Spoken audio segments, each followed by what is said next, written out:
이 영상을 보고 계신 여러분들이 투자랑 친숙한 사람인지 아닌지 한번 확인해보는 시간을 가져볼까요? 만약 제가 지금 당신에게 현금 1억을 준다고 칩시다. 단 조건이 있는데 그 돈으로 매달 월세 수익을 한 4,500만 원 정도 통장에 들어오도록 만들어야 된다면 가능하시겠어요? 여러 투자를 나름 다양하게 본 사람들은 이 말에 대답할 수 있는데요. 그렇지 않은 사람들은 사실 이 말에 대답하기 쉽지 않습니다. 우리 주변에 부동산 투자를 해봤다고 하는 사람들은 대부분 아파트 투자 한두 번 해본 사람들이 대부분이기 때문에 이 질문에 대답할 수 있는 사람이 많지 않아요. 진짜 투자에 친숙한 사람들은요, 내 상황에 맞게 여러 가지 해답을 제시할 수 있습니다. 그리고 그 사람들은 정말 소액 투자부터 나름 몇 억짜리 투자까지 차근차근 해온 사람들이죠. 결국 작은 돈부터 굴려본 실전 경험이 풍부한 사람들이 목돈이 생겼을 때 그걸 제대로 굴릴 수가 있습니다. 소액부터 투자해보신 분들은 세 가지 능력을 체득하게 되는 것 같은데요. 첫 번째로는 수익이 나는 구조를 감이 아니고 숫자로 빠르게 판단이 가능하다는 것. 두 번째는 그 판단을 근거로 해당 물건의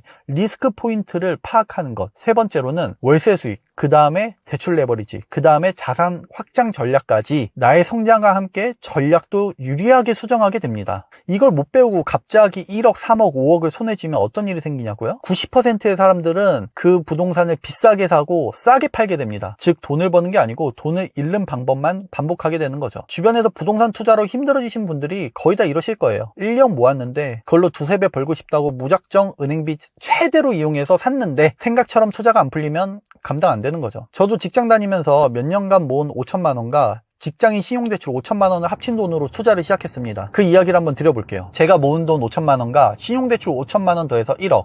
1억은 큰 돈이지만 실제로 부동산 투자를 하려면 솔직히 작은 돈입니다. 하지만 코인이나 주식처럼 변동성이 큰 자산에 투자하고 잃으면 다시 1억을 모으는 게 너무 힘들고 시간 낭비잖아요. 저는 안전하게 자산을 뻥튀기 할 방법이 필요했어요. 근데 그걸 찾는 게 사실은 쉽지 않았죠. 그래서 저는 고민 끝에, 그리고 많은 조사 끝에 지방에 있는 원룸 건물을 4억 5천에 경매로 매입을 합니다. 이 건물에서 현재 한 달 월세 매출은 약 775만 원 정도 됩니다. 대출 이자가 월 146만 원 정도 나가니까 실제 남는 돈은 600만 원이 좀 넘어요. 대출은 매매가의 약 80% 정도 나왔고 제 돈은 약 9천만 원 정도 필요했는데 취득세 내고 일부 부분 리모델링 하니까 1억 아주 살짝 넘게 들어갔습니다. 내 투자금이 적었다 보니 수익률이 굉장히 높은 물건이었죠. 여기서 포인트는 이겁니다. 그전엔 월급 400만 원 중에 200만 원 밖에 저축하지 못했는데 월세 수익까지 저축을 하니까 월 저축액이 폭발적으로 늘었다는 거예요. 돈이 모이는 속도가 완전히 바뀐 겁니다. 이전에는 1년에 2,400만 원 저축했다면 이후에는 1년에 8천에서 9천만 원 이상 저축하게 되었죠. 즉 다음 투자를 위한 종잣돈을 만드는 속도가 3배에서 4배 정도 빨라진 거예요. 그리고 수익률이 아주 높기 때문에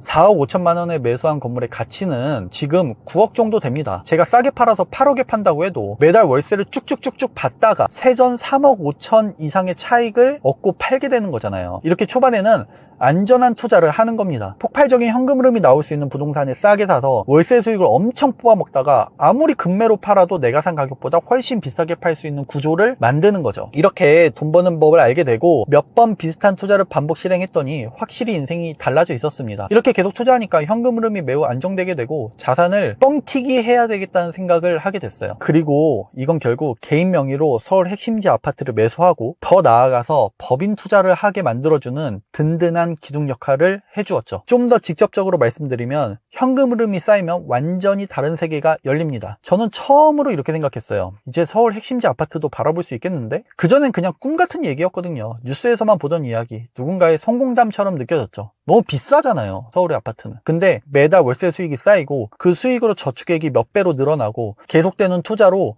부동산 투자를 하는 방법이 습득되니까 저점이라고 생각되는 타이밍에 과감하게 몇 억짜리 투자를 할 수 있겠다는 실질적인 감각이 생긴 겁니다. 어느 날 뉴스에서 이런 기사가 나왔습니다. 서울 아파트 금리 인상 영향으로 전세금 몇 억 하락, 매매가 몇 억 하락. 그래서 서울 아파트 향후 공급량을 보았는데 처참하더라고요. 공급이 거의 없다는 건 시장에 엄청난 불안 요소를 가져오거든요. 그래서 전세가 상승을 동반한 매매가 상승이 앞으로는 나올 것으로 예상을 했습니다. 그리고 제가 사고 싶은 아파트가 최고가 대비 꽤나 가격이 하락해 있어서 매수 적기라는 생각이 들었어요. 근데 이유 없는 가격 하락은 없잖아요. 그때 왜 가격이 하락했냐? 금리가 굉장히 높았고 더 높아질 것으로 예상하고 있었어요. 사람들이 다 공포에 질려 있었죠. 근데 저는 월세가 금리가 엄청 많이 들어오는 상황이었잖아요. 금리가 좀 더 높아져도 저는 견딜 수 있는 힘이 충분했기 때문에 과감하게 선택하고 매수할 수 있었던 거죠. 그리고 지금 그 아파트도 몇 억씩 가격이 당연히 올랐습니다. 이렇게 저의 개인 명의 투자를 완료하게 됐죠.